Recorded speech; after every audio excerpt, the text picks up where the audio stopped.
السلام عليكم. بمناسبة العيد نقدم لكم واحد غريبة كتجي رائعة. بالنسبة للمقادير فيها 125 غرام ديال الزبدة الحيوانية، كاس ديال السكر كلاصي، 125 غرام ديال المايزينا، نص كاس ديال الزيت وبيضة وشوية الملح. بالنسبة للتزيين غنحتاجو اللوز اللي فسخناه وقليناه، وغنحتاجو الدقيق حسب الخليط. عندنا هاد الباطا كلاصي بالحليب، وعندنا شوكولاط ابيض، وعندنا الكوك. نبداو. غناخد الزبده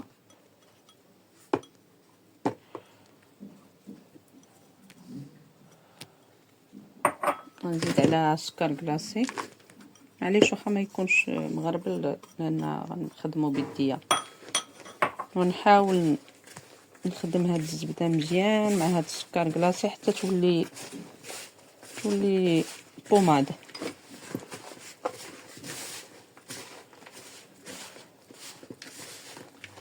نخدمها ونرجع معكم. نزيدو ديك خبزه ديال الملح، داك نص كاس ديال الزيت، ونعاودو نخلطو حتى ينسجمو العناصر.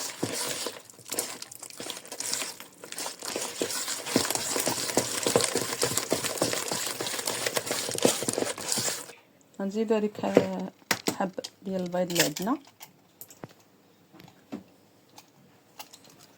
واحد لاستيوس باش ما تنفصلش على باقي المكونات، غنزيد واحد معلقه ديال الدقيق. نزيد باقي العناصر، غنزيد مايزينا،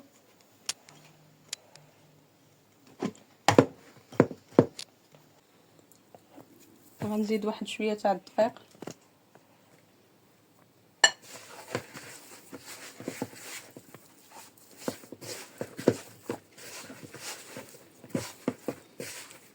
العجينه خاصها تكون مرخوفه ماشي قاصحه.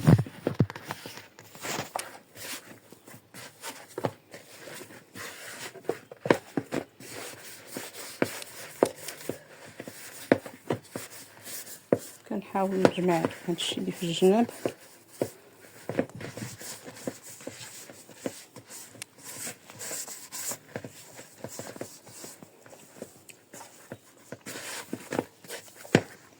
كنحاول نشوف لا تيكستور ديالها باليد اللي ما فيهاش العجينه، الا ما كانتش كتلتصق سي بون.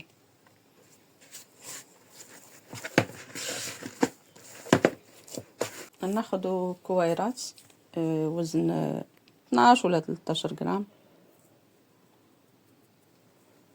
نديرو 12.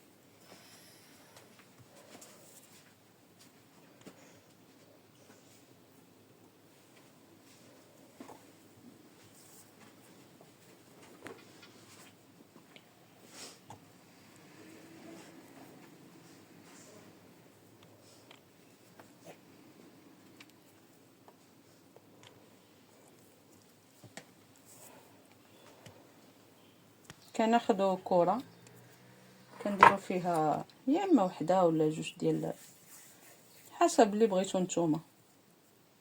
نحاولوا من نبعصوهاش، يعني تبقى مكوره، ونحطوها هنايا. نعاود معكم واحده اخرى.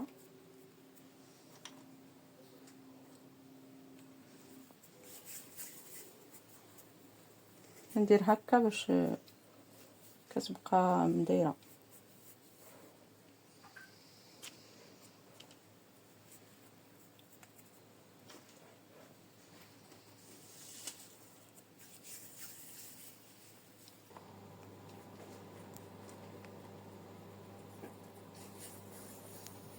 كنحاول ما نورقش باش تبقى مكوره، ما تجيش بحال غريبه. بالنسبه من بعد ما ساليت التكوار ودرت هاد اللوز في الوسط، دابا غنديرها في الفران. بالنسبه لدرجه الحراره غنطيبها على 160 درجه. هاد الحلوه ما خصهاش تكون يعني تحمار، جوست طيب شويه، المهم طيب، ولكن ما تاخذش لون احمر. نرجع معكم بعد ما نطيبها. بالنسبه للحلوى بعد ما طابت، ها هي ماشي حمراء، كناخدها كندوب بالشوكولاط الابيض في بان ماغي.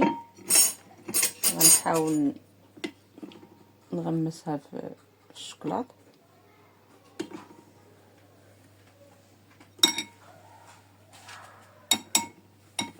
كنتخلصوا من الفائض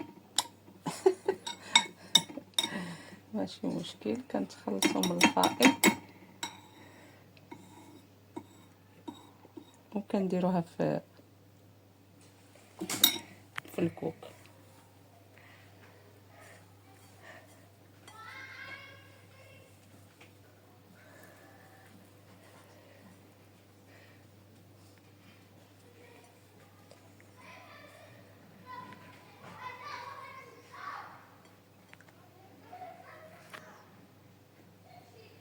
نحطوه هنايا.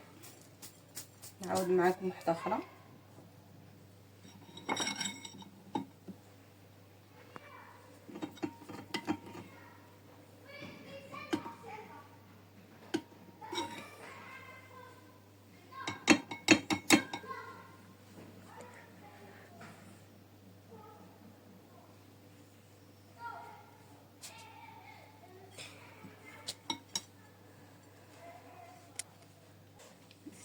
نسيت ما قلت لكمش غندير وحده بالشوكولاط. هذا الباتا غلاسي اولي مع كاوكاو مهرمش، غتجي بحال فيريرو روشي. هذا بحال بونتي سميتو رافاييلو، والاخر بحال فيريرو روشي.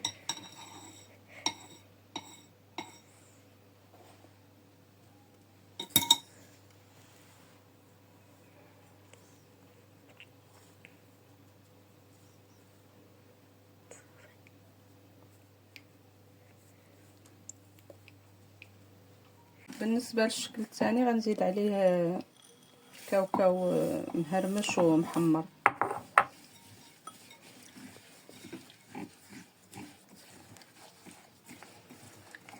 باش يجي بحال الشكل ديال فيريرو روشي. انا نصاوب معكم شي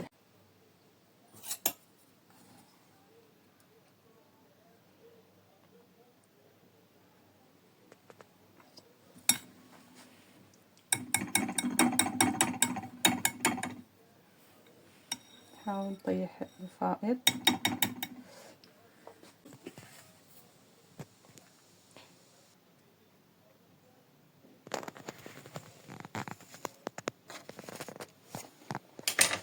نعاودو واحده اخرى.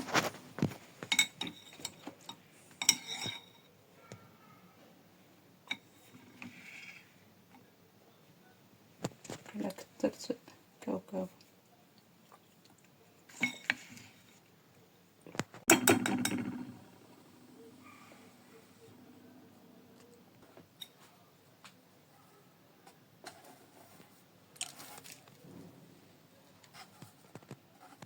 نخليوهاش تتنشف في بلاصه واحده.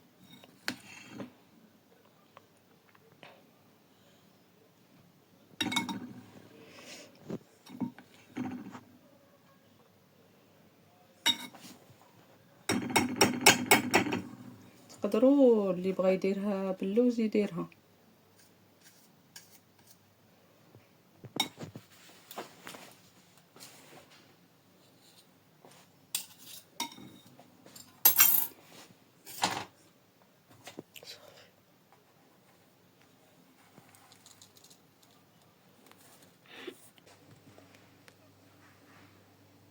وهذا هو الشكل النهائي ديال الحلوى ديالنا.